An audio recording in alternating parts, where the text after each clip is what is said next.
Et si le secret d'une vie transformée ne se trouvait pas seulement dans la lecture de la Bible, mais dans la manière dont tu la médites? Beaucoup lisent la parole de Dieu, mais peu savent vraiment comment la méditer pour entendre la voix de Dieu, recevoir une direction claire et vivre une transformation profonde. Aujourd'hui, je vais te partager une méthode biblique simple et pratique pour méditer efficacement les Écritures et appliquer la parole à ta vie quotidienne. Comme il est écrit dans le livre de Josué chapitre 1 verset 8, « Celui qui médite la parole jour et nuit prospère dans tout ce qu'il entreprend. » Reste bien jusqu'à la fin, car je vais te donner des étapes concrètes que tu peux appliquer dès aujourd'hui. Écris en commentaire « Je veux méditer la parole chaque jour ». Que ce livre de la loi ne s'éloigne point de ta bouche. Médite-le jour et nuit pour agir fidèlement selon tout ce qui y est écrit. Car c'est alors que tu auras du succès dans tes entreprises, c'est alors que tu réussiras. Josué chapitre 1 verset 8. Dieu nous invite à méditer sa parole continuellement afin d'être convenablement nourris spirituellement. Comment procéder? C'est la question qui va nous intéresser aujourd'hui. C'est d'ailleurs ce que je vous ai promis, et chose promise, chose due. Souvent, les gens croient que la méditation est équivalente à la lecture de la Bible, mais ce n'est pas vrai. Lire et méditer sont deux choses distinctes.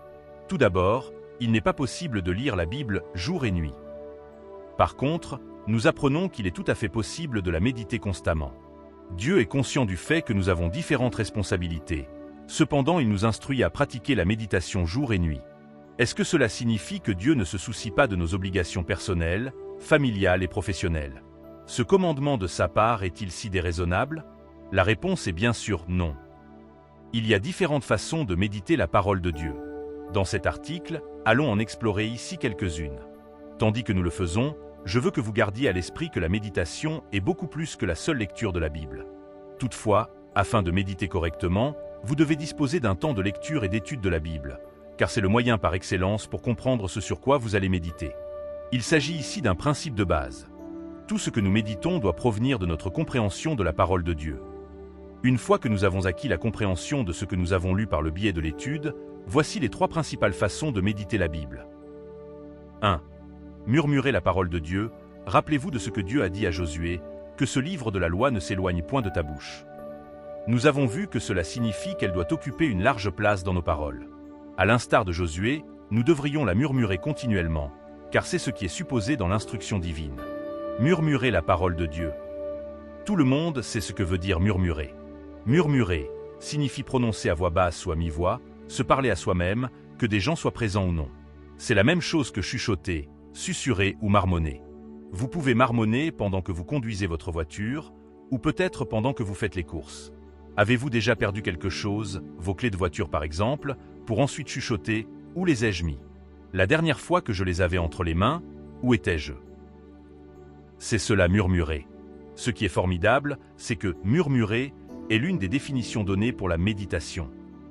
Vous pouvez utiliser le murmure comme un moyen pour méditer la parole de Dieu.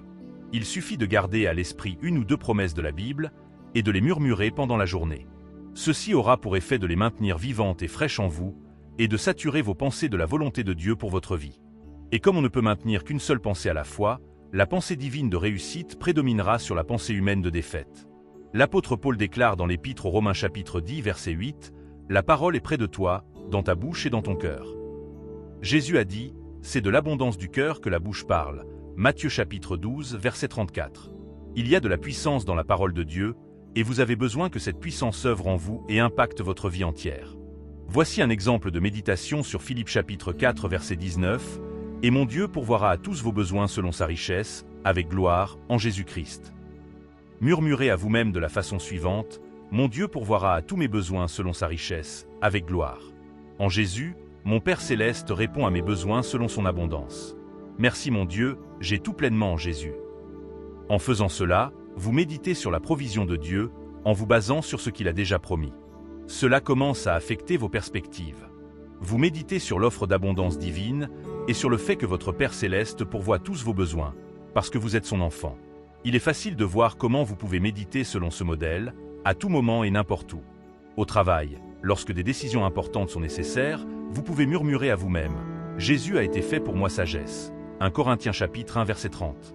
J'ai la sagesse de Dieu à ma disposition, car dans le Christ sont cachés tous les trésors de la sagesse et la connaissance. Colossiens chapitre 2 verset 3, et il habite en moi. Le psaume chapitre 63 verset 5 à 6 dit, Mon âme sera rassasiée comme de mets gras et succulents. Et, avec des cris de joie sur les lèvres, ma bouche te célébrera. Lorsque je pense à toi sur ma couche, je médite sur toi pendant les veilles de la nuit. Lorsque vous vous souvenez qui est ce Dieu qui vit à l'intérieur de vous, vous êtes en fait en train de méditer sur lui. Il est un Dieu fidèle, il ne vous abandonnera jamais. Il est un Dieu miséricordieux, sa miséricorde pour vous dure à toujours. Il est un Dieu d'abondance, il a mis à votre disposition tout ce qu'il possède. Méditer sur Dieu apportera paix et confiance à votre esprit et maintiendra vos émotions sous contrôle. Votre âme sera satisfaite lorsque vous murmurez à vous-même la puissance, l'amour et l'abondance de Dieu en votre faveur. C'est l'outil le plus puissant pour garder le contrôle de vos pensées. Quelquefois, votre esprit se mettra à douter, et vous vous demanderez si vous pourrez surmonter ce problème qui vous défie. Mais si vous méditez, c'est-à-dire murmurez sur qui est Dieu et ce qu'il vous a promis, votre esprit sera en mesure d'entendre ce que votre bouche prononce, la parole de Dieu.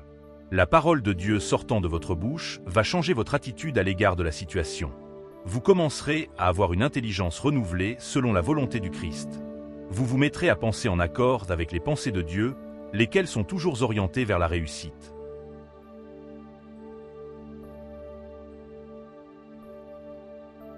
« 2. Confessez à haute voix. Il est intéressant de noter que le mot hébreu traduit dans Josué chapitre 1 verset 8 par méditer est traduit par proclamer ou dire dans les versets suivants. Car ma bouche proclame la vérité. Proverbe chapitre 8 verset 7. Et ma langue célébrera ta justice, elle dira tous les jours ta louange.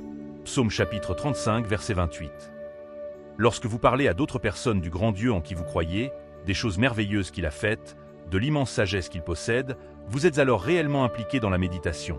Il vous est avantageux de confesser comment Dieu a agi en votre faveur. Cela a pour effet de consolider votre confiance dans la puissance illimitée du Seigneur.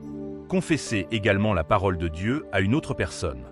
L'apôtre Paul l'exprime de cette manière. Entretenez-vous par des psaumes, par des hymnes et par des cantiques spirituels, chantant et célébrant de tout votre cœur les louanges du Seigneur. Éphésiens chapitre 5 verset 19. S'adresser aux autres selon les vérités de la Bible édifiera votre homme intérieur. C'est ainsi que nous nous entretenons les uns les autres dans la parole de Dieu. Les gens ont besoin d'entendre des œuvres merveilleuses de Dieu. Ils ont besoin d'entendre que Dieu est toujours un Dieu qui accomplit des miracles. Le monde a besoin d'entendre que Dieu est toujours favorable à notre prospérité. Le psaume chapitre 77 verset 13 déclare « Je parlerai de toutes tes œuvres, je raconterai tes hauts faits ». En parlant des œuvres et des faits de Dieu, nous méditons simplement sa parole. La méditation et les mots que nous prononçons sont directement liés. Jésus n'a-t-il pas dit que tout ce qui est dans notre cœur en abondance sortira de notre bouche? L'inquiétude est une forme de méditation. Toutefois, ce n'est pas méditer sur ce que Dieu dit, mais sur ce que disent les médias, les gens ou nos propres peurs. Confesser la parole ne veut pas dire que vous citez mot à accent grave mot le chapitre et le verset de la Bible que vous avez lu, mais cela signifie que ce que vous dites est édifiant et en conformité avec ce que Dieu a déclaré. Lorsque vous entendez la sagesse et la vérité de Dieu sortir de vos propres lèvres, cela n'édifie pas seulement les autres, mais cela vous édifie vous aussi. Cette édification résulte d'un apport de foi provoqué par la parole de Dieu qui émane de votre bouche et pénètre votre esprit directement. Ainsi la foi vient de ce qu'on entend, et ce qu'on entend vient de la parole de Christ. Romains chapitre 10 verset 17. 3. Réfléchir silencieusement. Nous touchons ici à l'aspect de la méditation avec laquelle la plupart des gens sont le plus familiers. La réflexion silencieuse.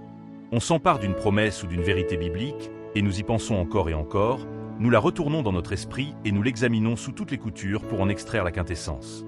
L'illustration la plus souvent utilisée pour soutenir cet aspect, c'est l'image d'une vache qui rumine. Il faut savoir que la vache est un ruminant polygastrique, c'est-à-dire qu'elle a 4 estomacs, ou plus exactement 3 préestomacs, le rumen, le bonnet et le feuillet, et un vrai estomac, la caillette. Lorsque la vache mange de l'herbe, celle-ci, grossièrement mâchée et imprégnée de salive, arrive dans le rumen où elle est dégradée par des micro-organismes. Elle passe ensuite dans le bonnet. Si elle est encore trop solide, le bonnet les fait remonter dans la bouche de l'animal qui la mâche à nouveau et la renvoie dans le rumen. C'est ce qu'on appelle la rumination. Lorsqu'elle a été assez ruminée et a acquis la consistance voulue, le bonnet la fait passer dans le feuillet qui la sèche et l'homogénéise rapidement, avant de l'expédier dans son véritable estomac, la caillette. C'est à ce stade que l'herbe devient une partie intégrante de la vache, pour se transformer ensuite en lait nourrissant. C'est ainsi que nous devons méditer la parole de Dieu. La ruminer, soit y fixer notre attention jusqu'à ce qu'elle devienne partie intégrante de notre pensée. Lorsque notre pensée est remplie de la parole de Dieu par la méditation, la vie contenue dans cette parole imprègne notre conscience, et se manifeste dans les différentes sphères de notre existence. Nous comprenons donc l'importance d'alimenter notre homme intérieur de la Bible en l'étudiant et en la méditant. Maintenant, qu'allez-vous faire de cette vérité? J'espère que vous vous mettrez à l'œuvre et que vous vous nourrirez des paroles de cette vie. Puisse Dieu t'aider à méditer sa parole au quotidien au nom puissant de Jésus. Amen.